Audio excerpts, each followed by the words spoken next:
Good morning everyone, welcome to my another mini blog. তো দিনটা ছিল 3rd আগস্ট, আর সেদিন ছিল আমার মাসিতো বোনের মেয়ের অন্নপ্রাশন।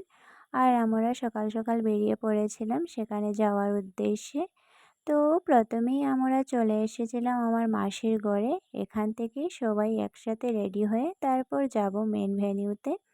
তো এখানে আমরা বসে আছি আর আমার মাসি রেডি হচ্ছেন। আর দেখো, মাসির ঘরে আসলেই আমার জন্য একটা না একটা গিফট থাকবেই।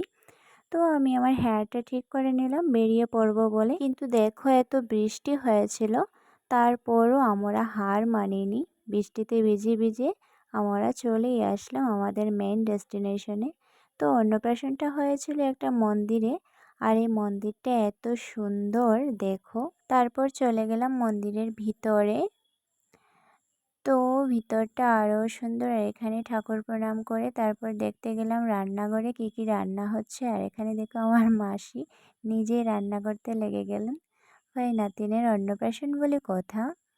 তো মন্দিরে সব কিছু ঘুরে ঘুরে দেখতে দেখতে চলে আসলাম এই পুকুরটা দেখতে। আর এখানে দেখো এত মাছ, মাছগুলো এত সুন্দর, জাস্ট ওয়াও।